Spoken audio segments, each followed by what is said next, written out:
was even worse than the first one. And we were standing there, and I said, I can't believe this. And sure enough, there it was, another plane. The plane wasn't no airline or anything. It was a twin-engine, big gray plane. About from here down, you know, maybe down to that yellow thing. Two motors, two big propellers. A few feet away from it. I never seen anything like it. I wouldn't believe that if I was so close. When you're on this building, on the 56th floor, you feel like you could touch them buildings.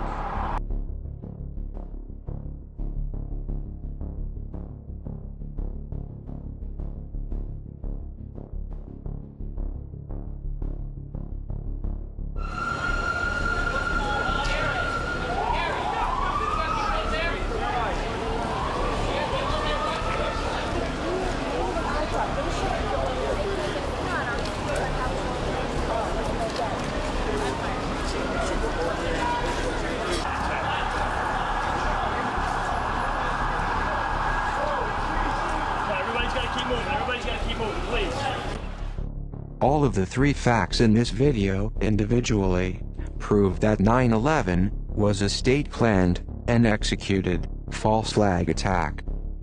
Everyone is welcome to try to disprove any of the evidence that is presented in this video.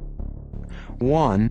The engine parts that were found on Murray Street did not belong to any of the 4 missing airliners on 9/11. The engine that you see in this video was found in line with the alleged Flight 175 impact, so it could have only belonged to the plane that struck the second tower. On United Airlines website, we can see what specific engine model they used on Flight 175, and it was a JT9D7R4D engine that United Airlines used on all their Boeing 767-222 models, while the engine that was found on Murray Street was a 747 engine, a JT9D7 series. This engine is exclusively used on Boeing 747 models.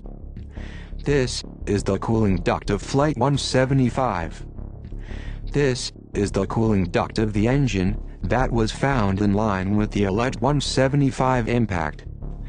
Keep in mind that American Airlines Flight 11 was also a 767, so the engine that flew out from the towers did not belong to any of the missing airliners.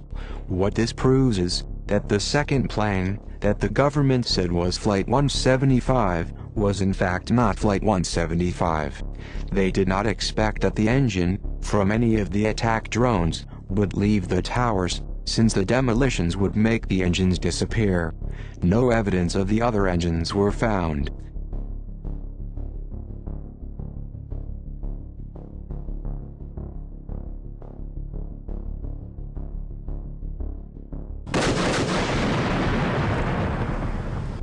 You want to call your mother or something? Supposed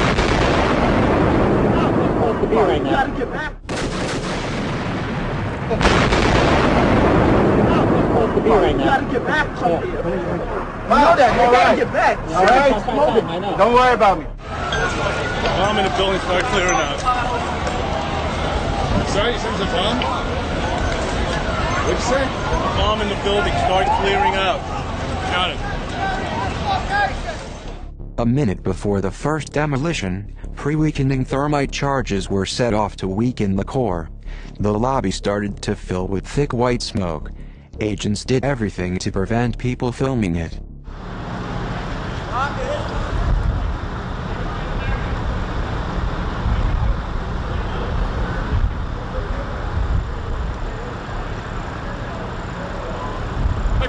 Gotta go out. Grab your guy and get him out. Don't tell me this. I don't care. I don't care. Get out. What's your badge number? Get out. Don't worry about it. Go turn around. 44. Who is that guy? Get that There's guy an out. emergency going. I understand. He's Office of Emergency Management. Does he have a hat? Right? Tell your guy to go back where he's supposed to be at, or I'm going to throw him. Right. You can see the firemen assembled here, the police officers, FBI agents. Towers, a huge explosion now raining debris on all of us.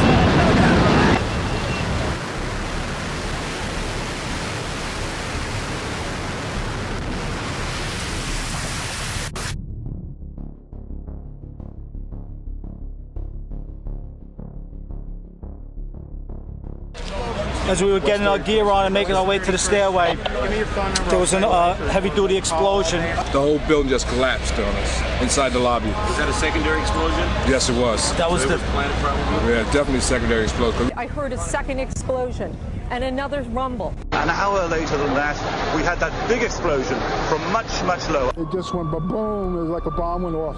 And another explosion came right from it, just everyone flying. There were numerous secondary explosions taking place in that building. There were continuous explosions. All of a sudden, you just heard the loudest sound I've ever heard in my life. And got about 10 steps when I got blown across the lobby.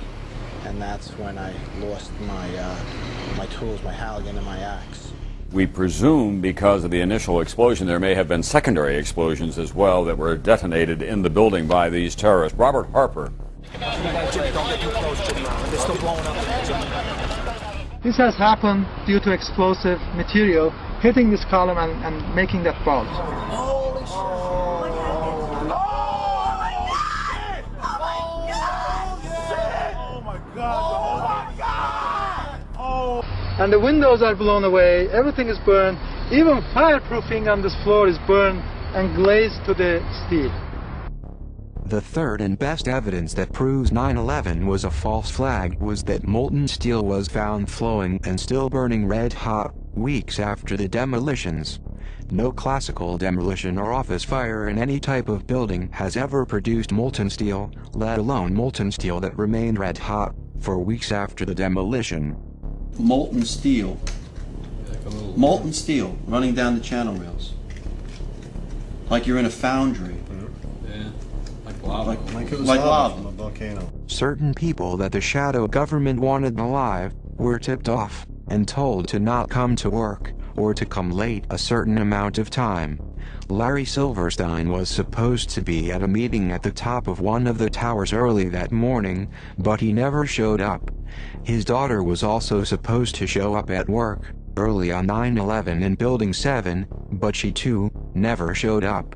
Silverstein then collected several $1 billion in insurance money. That's enough money to buy a lot of people's silence. Larry Silverstein was told not to come into work. That's why him, his daughter, and his son never showed up to work on 9/11. He put an insurance policy on the buildings.